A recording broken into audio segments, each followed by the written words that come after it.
It just can't.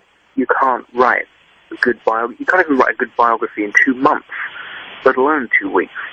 So these books, those books particularly, anything which has come out since Michael Jackson died, pretty much is just dribble. You know, just badly researched, rushed dribble. You know, but a lot of what was written before Michael Jackson died was drivel as well. And part of it is because he was so secretive, and he was so unwilling to speak to the press and to speak to writers that they kind of, I think some of them kind of had it in for him because they felt that it was a slight. You know, you can see it, you can trace it with a finger on a timeline. You know, the less Jackson spoke to the press, the more malicious they got, perhaps because they thought, you know, this guy is so famous, why wouldn't he give us a piece of the pie? You know, all it takes is three sentences or something, and we've got a front page story. But also, I think the fact that he was so quiet for most of his adult career just made it difficult for people to track down the truth. And when you make things difficult for some journalists, they just get lazy. Rather than doing their jobs, rather than doing the difficult research, they just go, oh, I'll just write what I want. You know, I mean, a classic example is Ian Halperin's book. Now, elements of Ian Halperin's book seem to be accurate, but it's just full of these glaring inaccuracies, stories that were disproved even before Jackson died. You know, he has these stories in his book, for instance, that Michael Jackson didn't show up at rehearsals for the This Is It concerts. And now we have the This Is It film, which clearly shows that he did. You know, he has stories in his book that Jackson couldn't sing anymore and couldn't dance anymore. We see in This Is It that he could. He had a story in his book that he claimed he'd seen Michael Jackson's contract, and he was only due to be on stage for 15 minutes a night at the O2 concerts or something. Whereas you look at This Is It, and again, you can clearly see that Jackson is rehearsing about 10 songs, minimum, you know? So, I mean, his book is just riddled with inaccuracies, which were actually disproven before it was even published, and for some reason they published it with those inaccuracies still in it anyway. That's how lazy the publishing industry is, you know. And Ian Halperin is paraded out there as a Michael Jackson expert on mass media TV.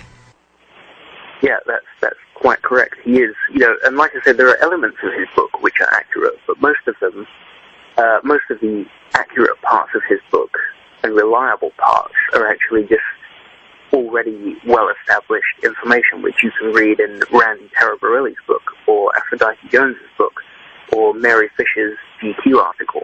In terms of new material in Ian Halperin's book, in terms of actual journalism, him actually going out and finding information, finding facts, there is just, you know, it's just completely inaccurate. You have all these claims about the This Is It concerts, every single one of which is completely disproven by the film, apart perhaps from the stories that Jackson was ill, which you wouldn't see in the film. But, you know, you can clearly see that Jackson wasn't rehearsing for only 13 minutes.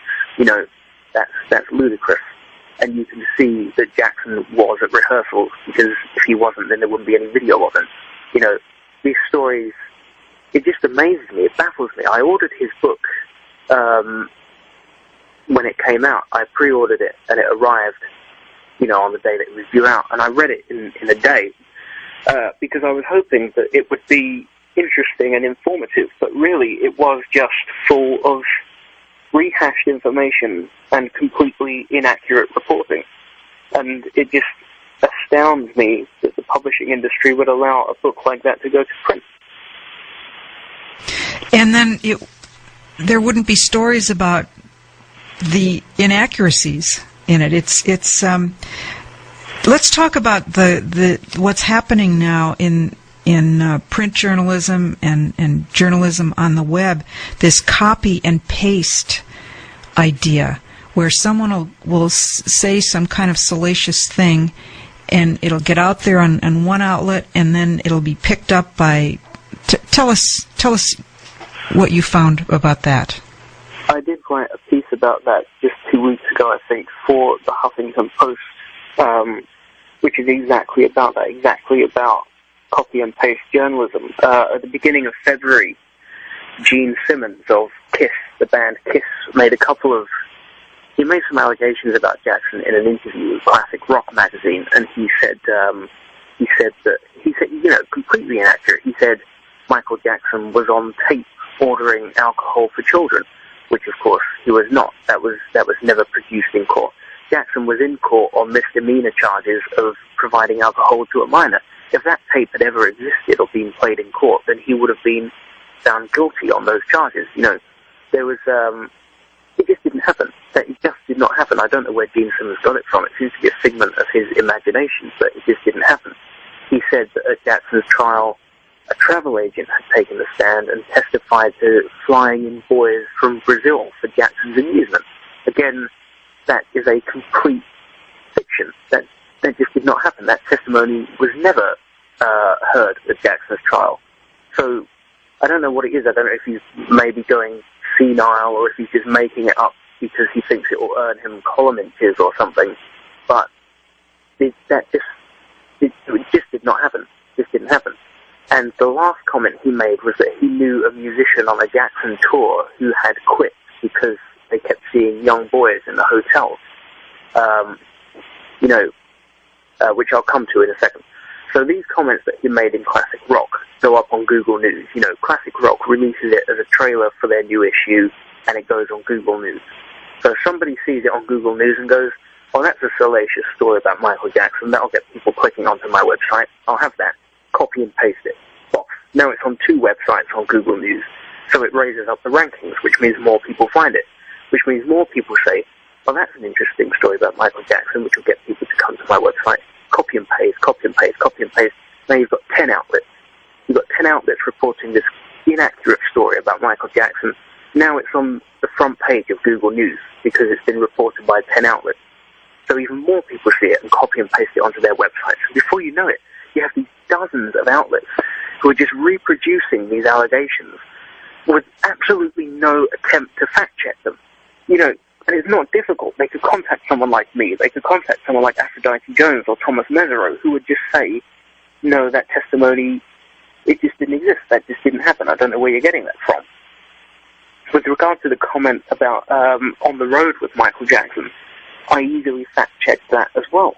I went to Jennifer Batten, who was Michael Jackson's guitarist on every single one of his tours.